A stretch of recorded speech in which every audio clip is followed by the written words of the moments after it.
En parlant de chance, on a un reportage qui suit, qui est le reportage sur le festival des Aliénales, où Sébastien a été très chanceux d'aller. Et c'est parti, nous voilà enfin arrivés aux Aliénales. Les Aliénales? Qu'est-ce que c'est que ça? Ça sort d'où ce nom? Ah bah moi j'en sais rien, mais je connais quelqu'un qui pourra nous répondre. On a créé le Salon du Livre des Aliénales, donc dans le cadre du programme culturel de l'île 3000 l'année dernière, qui s'appelait Fantastique 2012. On a voulu recommencer l'événement et on est reparti dans la même synergie. Et on pense que ça plaît beaucoup, on a eu beaucoup de monde et on attend encore beaucoup de monde cette année. On a choisi le nom du salon, les Aliénales, parce qu'on pense aux utopiales, aux imaginales, aux futuriales. Donc dans ce thème-là, on a choisi les Aliénales, parce qu'ici, on habite à Allen, mais rien à voir avec les aliens. Voilà. Et bah voilà, on sait tout. Et les thèmes de cette année, c'est les voyages dans le temps et le steampunk. Et à propos de steampunk, il y avait plein d'objets exposés, tous très sympas et tous un peu bizarres quand même. Sympa et bizarre. Bah tu vois, c'est marrant, c'est exactement comme ça que j'allais présenter le responsable des expositions. Alors, Rétrofuturisme est une exposition créée par la Wamanabe Team, qui est un collectif d'artistes qui regroupe différents artistes de tous bords, de tous âges, de toutes, je dirais, confessions. On a des illustratrices, des graphistes, des infographistes.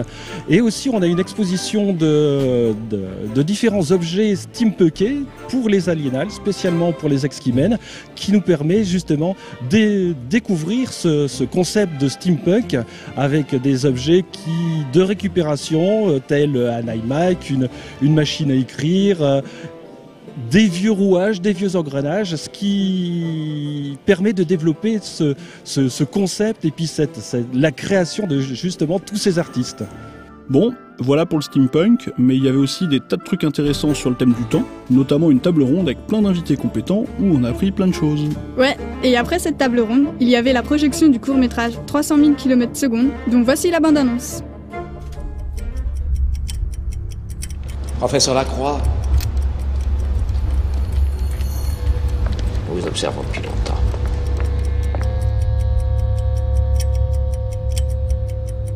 Toute sa vie, votre père a tenté de défier le grand principe de l'univers, selon lequel les événements, les existences se déroulent et se succèdent.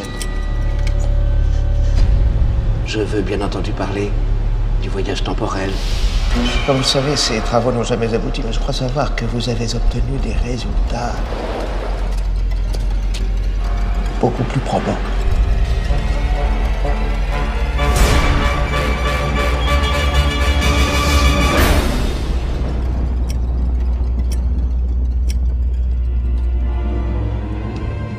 Allez, retournons dans la salle principale où il se passe toujours plein de choses parce qu'il ne faut pas oublier que les Aliénales, c'est avant tout un festival littéraire. D'ailleurs, une des bonnes initiatives de ce salon, c'est la création de prix littéraires dont l'un est réservé aux jeunes talents. Et c'est la jeune Juliette Caru qui l'a remporté avec une nouvelle très remarquée dont elle va nous parler elle-même. Ma nouvelle parlait d'une petite fille qui visitait un château avec ses parents et elle voit un tableau. Et elle n'avait pas le droit d'entrer dans cette pièce et pour se cacher, elle tombe et puis perd connaissance. Et quand elle reprend connaissance, elle a changé d'époque et elle est à l'époque de ce tableau. Et donc il y a une histoire entre une princesse qui ne veut pas épouser quelqu'un de riche et puis veut épouser un maréchal ferrant. Et puis la petite fille, elle va aider cette princesse. J'ai eu l'idée d'écrire cette nouvelle parce que en fait, j'adore écrire et puis je voudrais en faire mon métier.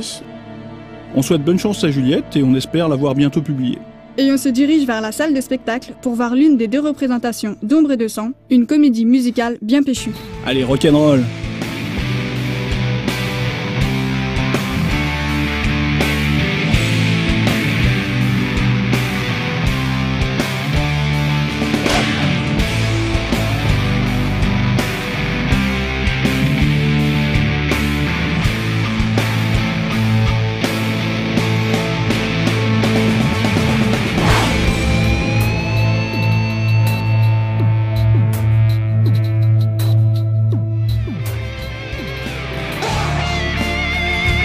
Bon, il est temps de repartir. Et on quitte les Aliénales avec une sélection des cosplays qu'on a croisés toute la journée. À l'année prochaine!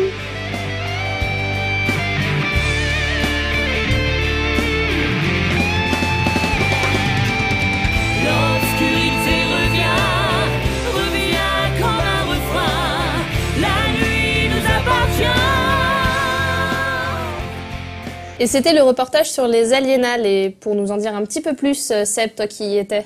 Alors oui, j'y étais. Et je trouve très important qu'on soutienne ces petits salons, qui sont des salons gratuits. Moi, on est arrivé très tôt à ce salon, à l'ouverture, vers 10h. On est parti à 17h30, c'est-à-dire une grosse demi-heure avant la fermeture. On ne s'est pas ennuyé une seconde. Il y a des animations, comme on l'a montré là.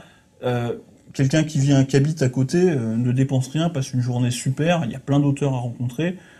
C'est vraiment quelque chose de génial. Je voulais aussi soutenir un peu plus d'Ombre et de Sang, la comédie musicale qu'on a vue là, parce que j'aime pas les comédies musicales, hein, les trucs. T'aimes bien toi qui aimes Oui, bien sûr. T'aimes bien ton truc. Ouais. Voilà, normalement j'ai horreur de ça, mais là un truc rock'n'roll avec un vampire comme on les aime dans ces cas-là, c'est-à-dire malsain, sexué, déviant, avec des questionnements, et voilà, le tout avec une musique super péchue.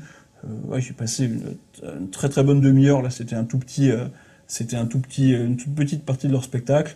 Je sais qu'ils se produisent surtout sur les environs de Lille, qu'ils espèrent venir sur Paname, un de ces quatre. Et voilà, faut les soutenir. Moi, c'est vraiment mon truc.